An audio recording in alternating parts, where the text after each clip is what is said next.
گولین کے قدرتی چشموں سے چترال ٹاؤن کے 40,000 سے زیادہ لوگوں کے لیے پینے کے صاف پانی 2010 میں محکمہ پبلک ہیلتھ انجینئرنگ نے پائپ لائن کے ذریعے لایا تھا۔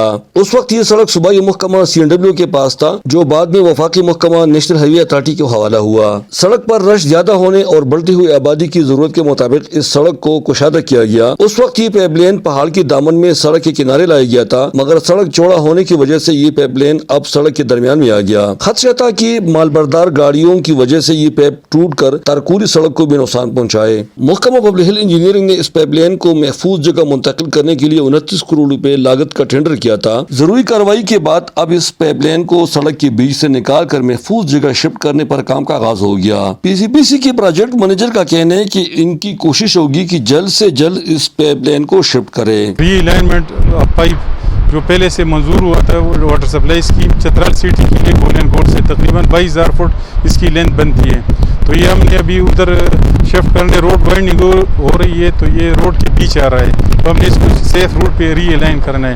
اسی سلسلے میں یہ ڈپازٹ ورک کے 29 کروڑ روپے انہوں نے ہمیں دی ہوئی ہے، اور ہم نے اس پہ ابھی کام شروع کی، تقریباً 10-15 دن ہو گئے ہیں، اور امید کرتے ہیں انشاءاللہ اس کا چونکہ اسٹیپولیٹڈ ٹائم تو 2 سال کا ہے، لیکن ہم کوشش کرتے ہیں انشاءاللہ 5-6 مہینے میں اس کو ختم کرے۔ اگر حالات موافق رہے اور لوگوں کا تعاون شامل حال رہا تو انشاءاللہ یہ بہت جلد سیف روٹ پہ چلا جائے گا اور لوگوں کو کسی قسم کی مشکلات نہیں ہوگی۔ اس پائپ لائن کو شفٹ کرنے سے آئندہ کے لیے بھی یہ بھاری گاڑیوں کی گزرنے کی وجہ سے کسی بھی نقصان سے محفوظ رہے گا۔ ہم اس نیا پائپ جو ہم لے آؤٹ کر رہے ہیں، اس کو پرانا پائپ ہم ایکسٹریکٹ کریں گے۔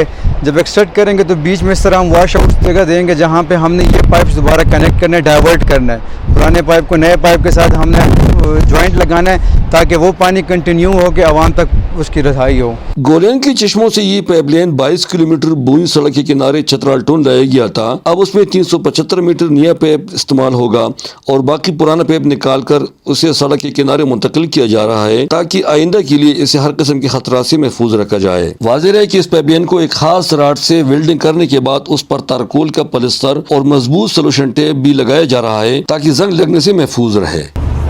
چترال ٹاؤن کو آنے والا پائپ لائن اگر سیٹ پہ شفٹ کیا گیا تو مستقبل میں بھی اس کو نقصان نہیں ہوگا، اور اگر خدا نخواستہ پائپ لیک ہو گیا تو اس پائپ سے ترکوری سڑک کو بھی کسی قسم کے نقصان کا خطرہ نہیں رہے گا۔ اخوندزادہ غلام فاروقی، عالمگیر نیوز، چترال۔